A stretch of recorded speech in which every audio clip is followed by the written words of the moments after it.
سلام، من انوشا هستم. 33 سالمه و حدود 1 سال و نیمه که از ایران به آمریکا مهاجرت کردم و در حال حاضر در سن دیگو زندگی میکنم. امروز اومدم اینجا تا اولین ویدیو خودم رو با شما به اشتراک بذارم و تصمیم گرفتم که این اولین ویدیو رو اختصاص بدم به اینکه بخوام یکم خودم رو به شما معرفی بکنم، اینکه من کیم، چه کارایی کردم و قرار اینجا در Sound of Selflessness چه کارهایی انجام بدم. خاطرات من از درک هنر برمیگرده به دوران دبستان و سال 3 دبستان در واقع، که من اون طعم شیرین هنر رو از 3 دبستان با کلاس‌های انشا و نقاشی در واقع می‌چشیدم که بسیار عاشق هر دو اینها بودم، نقاشی و انشا. از همون 3 دبستان هم شعر میگفتم، هم کلی داستان و رمان مینوشتم، هم نقاشیم خیلی خوب بود واقعا و خیلی لذت می‌بردم از هر دو اینها. ولی خب همونطوری که بیشتر اوقات مرسوم هست و خب خانواده ها فکر میکنن که بچه هاشون با مهندس و دکتر شدن آدم های موفق تری هستن، خانواده من هم از این قاعده مستثنا نبودن، با اینکه خودشون هم هنر رو کاملا درک میکردن. خلاصه اینکه علاقه من به هنر جلوتر رفت تا در دوران راهنمایی کمی علاقه پیدا کردم به موسیقی و اون رو هم نتونستم پیش ببرم و در دوران دبیرستان من به شدت علاقه‌مند شدم به تئاتر. یادمه که یه سری کلاس‌های فوق برنامه برای ما می‌ذاشتن اون سالا که یکی از اون کلاس‌ها کلاس تئاتر بود که همون باعث شد که من عاشق تئاتر بشم. ولی خب این فرصت برام فراهم نشد که بتونم توی دوران تحصیل مدرسه تئاتر رو یه جوری دنبال بکنم و خب از اونجایی که ریاضی و فیزیک خوبی هم داشتم و اون دوران اکثر خانواده ها فکر میکردن که هنرمند شدن آدم ها رو به جایی نمیرسونه و اساسا دنبال کردن هنر، متاسفانه این حمایت رو نتونستم دریافت کنم. البته که میدونم که خانواده در واقع داشتن بهترین خودشون میذاشتن و خب فکر میکردن که این بهترین و درست‌ترین کاره، طبیعتا هیچ نیتی جز این قطعا نداشتن. به مرور زمان رفته من یهو نگاه کردم به خودم و دیدم که من هی عاشق‌تر شدم به هنر و یه جوری انگار بیزارتر شدم رفته از ریاضی و فیزیک و تمام درس‌های رشته در واقع ریاضی و فیزیک و به خاطر همینم بعد 11 سال درس خوندن و تلاش بسیار در زمینه‌های درسی تصمیم گرفتم که سال 12 که سال کنکورم هست رو هیچ درس نخونم و همین باعث شد که من 1 سال رو در واقع پشت کنکور موندم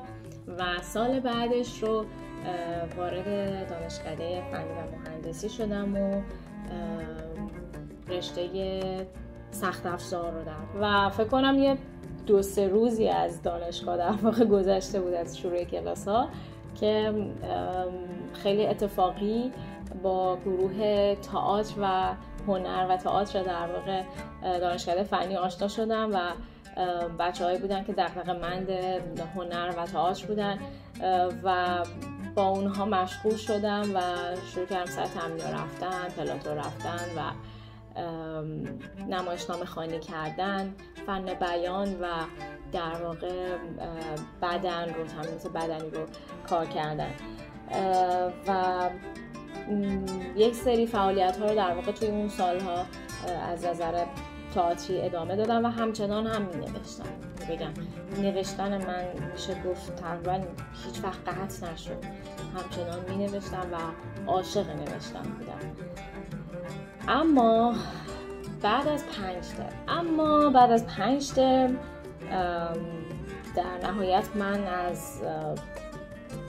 رشته سخت افزار خسته شدم و از دانشگاه انصراف دادم از دانشگاه انصراف دادم و گفتم که میخوام برم هنر و رفتم دانشکده هنر و معماری و اونجا گرافیک رو شروع کردم. رشته گرافیک رو شروع کردم و خیلی هم علاقه من بودم و در واقع انگیزه داشتم براش. منتها من هیچی بلد نبودم، من هنرستانی نبودم و چیزی نمیدونستم و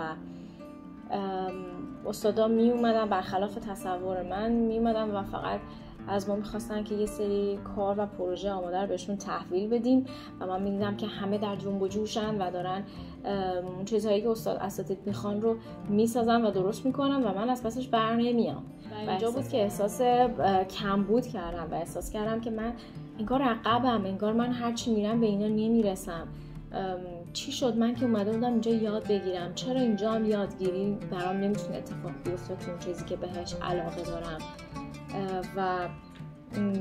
دائم دارم مقایسه میشم و نمیتونستم اون مقایسه رو بپذیرمش که اساسا میتونه چیز بدی نباشه و احساس سرخوردگی میکردم. صادقانه بخوام بگم احساس سرخوردگی شدید من هی بیشتر و بیشتر شد و به جایی رسید که من بعد از 3 ترم واقعا ناامیدانه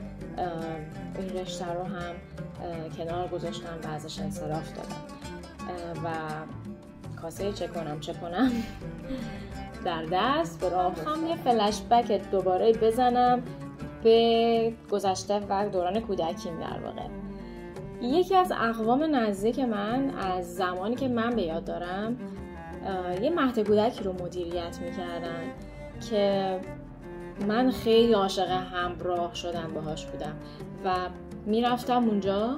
و عاشق این بودم که از بچه‌ها نگهداری و مراقبت کنم و باهاشون بازی کنم و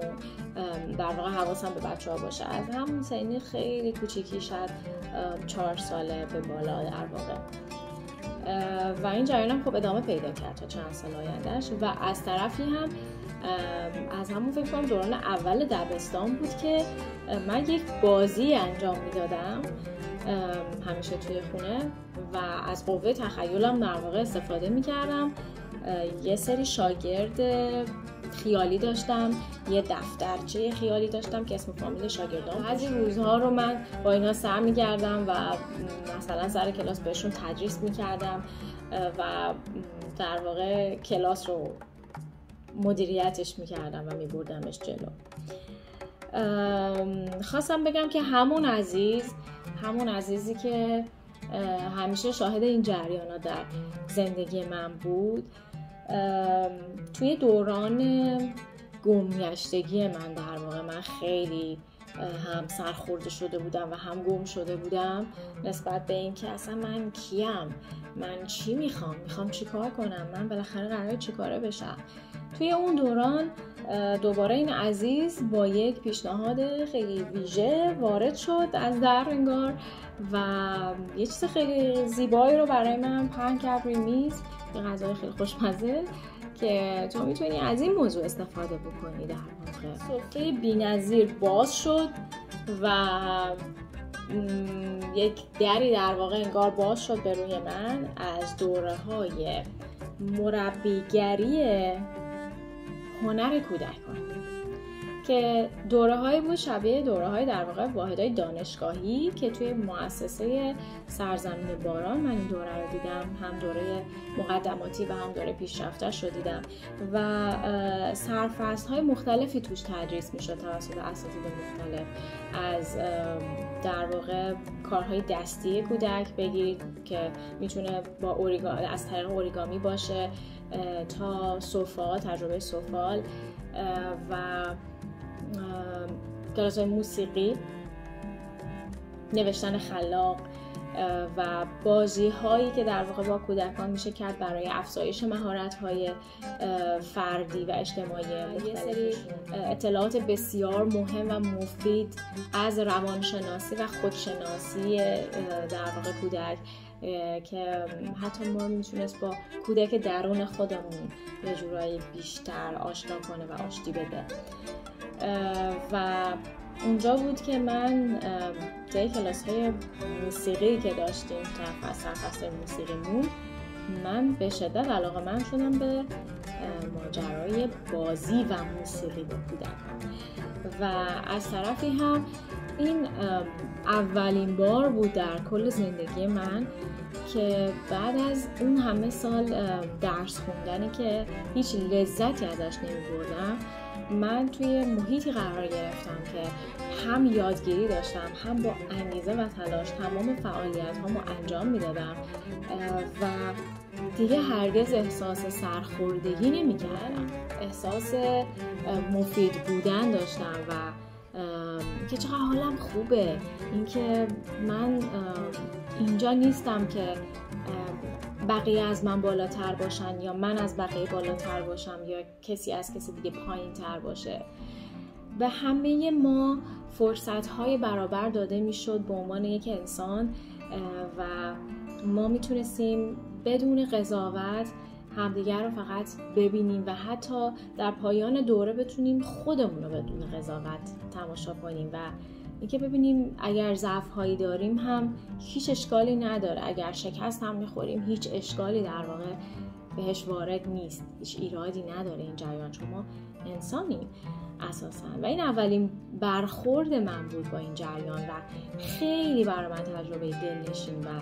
شیرین و لذت بخشی بود. همین تجربه دلنشین و شیرین و لذت بخش باعث شد که من با خودم فکر کنم خب چرا اینو من با کسای دیگه شریکش نشم، منی که اینقدر از بچگی به بچه‌ها علاقه داشتم. بسیار پر انگیزه وارد دوره‌های تربیت مربی بازی و موسیقی آموزشگاه پارس شدم در تهران و بعد از تموم کردن اون دوره ها هم من به مدت 3 سال توی آموزشگاه پارس کارآموزی کردم و همچنین کارآموز بهترین اساتید در واقع بازی و موسیقی بر اساس نظریه و نگرش و رهیافت اورف شولورک که بعدها راجبش براتون بیشتر توضیح خواهم داد حتما تو ویدیوهای بعد. به مدت 3-4 سال من کارآموز استاد فرزان فرنیا، مستانه حکیمی، مونا منوچهری و غزال بغدادی بودم و بسیار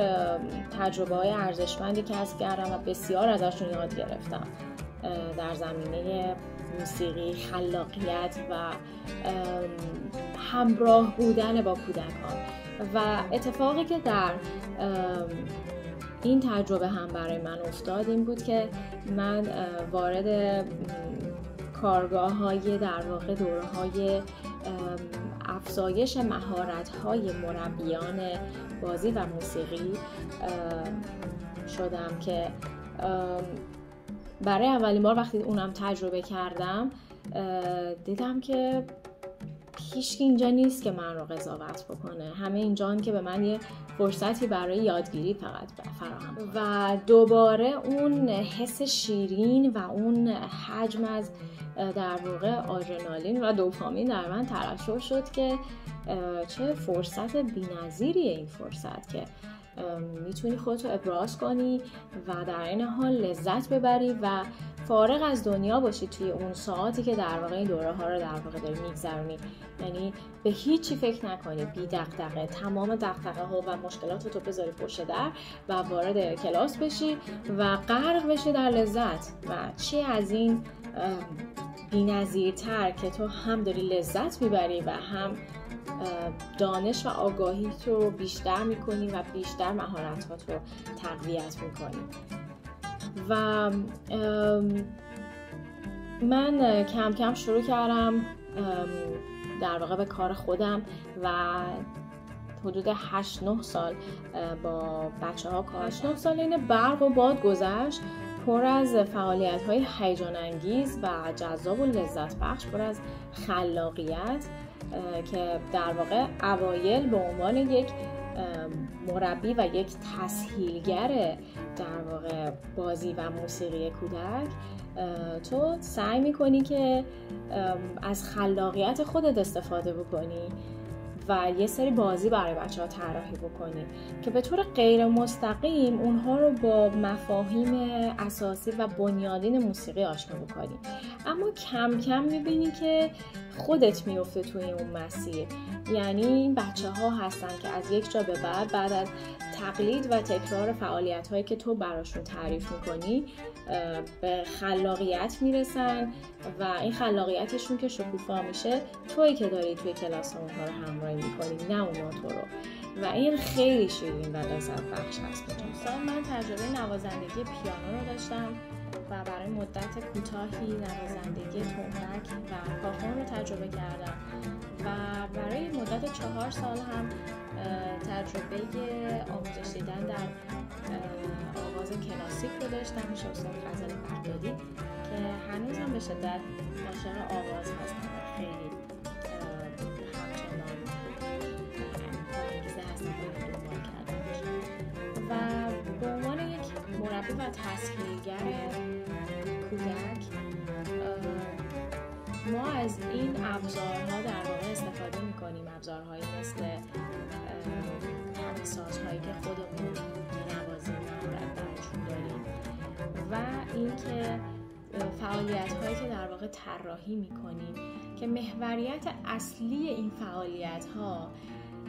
شکوفایی خلاقیت. از اونجایی که من به نقاشی هم خیلی علاقه‌مندم،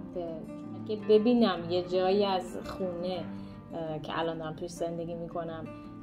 خدایی نکرده سفید مونده بدون رنگ مونده، سریع رنگو برمی‌دارم، قلمو رو برمی‌دارم، یه سری ابزار برمی‌دارم که بخوام باهاش در واقع اینو تغییرش بدم و یه رنگ و بوی تازه‌ای بهش اضافه. همینطور تجربه هایی که توی زمینه رقص و حرکت داشتم، حرکات موزون و رقص های محلی برای رقص های محلی در ایران آموزش دادم با پیش استاد عزیزم هرش هارمن و همینطور در زمینه تئاتر هم فعالیت های کوچیکی رو تونستم دنبال بکنم. توی اون اجرای کوچیکی داشتم در تهران و همینطور در واقع یه سری فعالیت‌های بیسیک که در واقع تئاتر رو تونستم دنبال بکنم و همینطور برای نوشتن خلاق دوره‌هایی رو دیدم پیش استاد عزیزم اردشیر پژوهشی که سالیان سال خودشون دارن با بچه‌های دبستانی نوشتن رو کار میکنن، نوشتن خلاق رو کار میکنن و از اونجایی که خودم هم عاشق همین فعالیت ها هستم و تجربه آواز گروهی رو داشتم، تجربه بادی پرکاشن گروهی رو داشتم، تجربه های در واقع بازی رو داشتم چون به شدت عاشق بازی هستم، عاشق سفرم، عاشق طبیعت‌گردی هستم، عاشق کشف و ماجراجویی هستم، کشف چیزهای جدید، جاهای جدید. واسه همینم که بازی‌هایی که طراحی می‌کنم خیلی وقتا گرایشم به این سمته که یه چیز مرموزی باشه که قرار باشه توش یه کشفی اتفاق بیفته و خیلی از این مکاشفه لذت می‌برم و خیلی دوست دارم که بتونم این لذت رو در واقع شریکش بشم با بقیه آدم. خب صحبت‌های من با شما همینجا به پایان میرسم که اگر سوالی دارین حتما با من دایرکت برام بپرسین.